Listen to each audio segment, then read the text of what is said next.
Tere õhtust! Lapsena ma eriti ei mõistnud vana aasta õhtut. Jõulud olid läbi ja kingiks saadud värvipliiatsid juba katki. Mis siin ikka püüdseda. Aga täiskasvanute ootus millegi uue ja parema järele kandus lastelegi üle. Aasta viimased minutid on tagasivaatamise aeg. Hetk, mil võtame lahkunud aastas kaasa kõik ilusa ja hea ning jätame maha selle, mis oli raske, valus või inetu. Lõppeval aastal saime teada, et meie, see tähendab Eesti lapsed, kuuluvad maailma haritumate hulka just nendel aladel, mis enim ennustavad edukust tulevikus. Lugemisoskus, matemaatika ja loodusteadus. Sellise haridustasemega võime olla kindlamad oma tuleviku suhtes. Aga lugesin pealkirju Austraaliast kuni Ameerika ja Suurbritanniani, kus imestati, et nende lapsed on jutumärkides isegi Eestist maas, mis näitab omamoodi harimatust, kuna Eesti lapsed jagasid Soomega PISA testides esikohta Euroopas. See, et Eestit veel kõikjal ei tunta, on arusaadav. Ega me peagi ju arvama, et miljonilist riiki tuntakse väga hästi. Halvustav suhtumine näitab pigem rumalust, aga kas me ise ei lange liiga sageli samasse lõksu? Teadmata hästi, millest räägime, teeme omaenda riiki maha, arvates, et mujal on parem. Kuid aina rohkem avastatakse, ei olegi eriti parem. Nii avastasime tänavu lisaks oma laste andekusele ka seda, et oleme Eestis loonud midagi ainulaadset, mida teisedki riigid tahavad.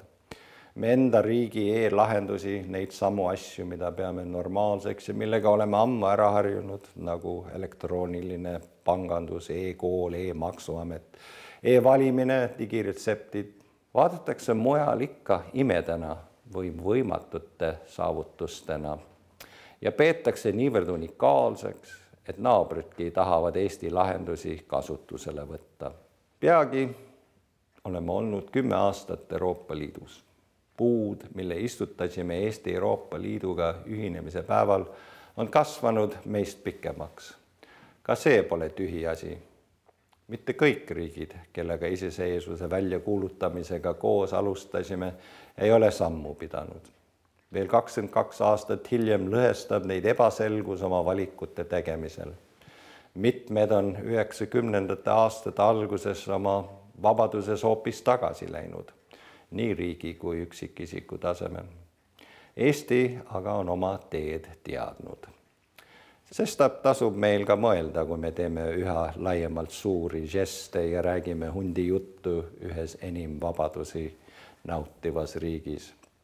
Meenutagem, kui hunt lõpuks karjapoissi päriselt tahtis nahka panna, ei võtnud külarahvas teda enam kuulda. Meile teeb juba nüüd muret üldine tendents üksteist mitte kuulata. Arvamine, et oleme ise kõige targemad.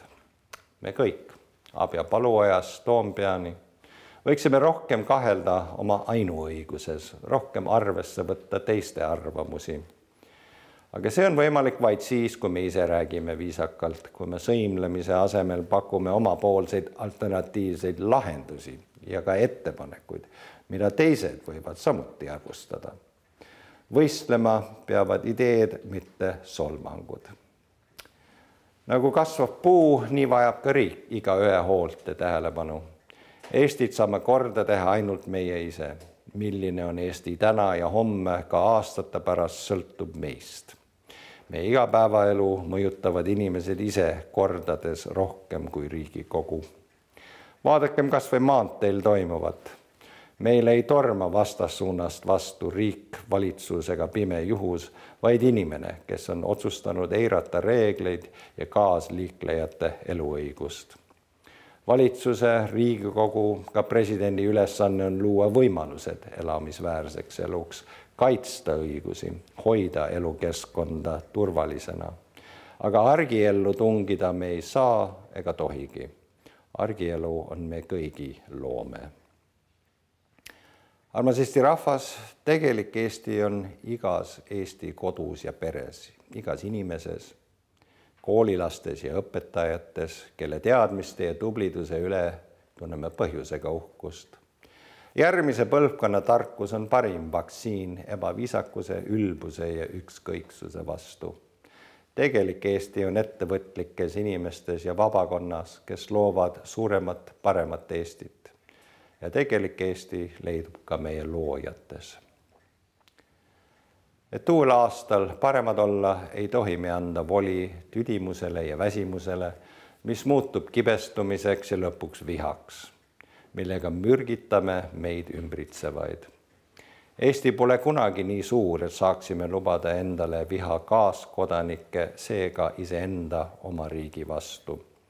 Ja valitsejate vastutus on ka 8. ametiaastal olla niisama tähelepanelik ja erk nagu valitsemise esimesel päeval või nagu 2 päeva enne valimisi.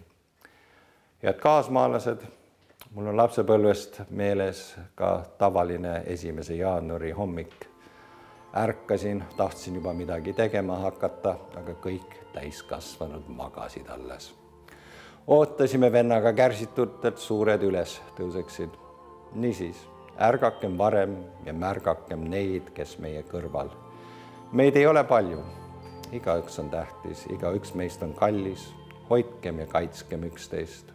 See on üleskutse igale kaaskodanikule, ka poliitikutele.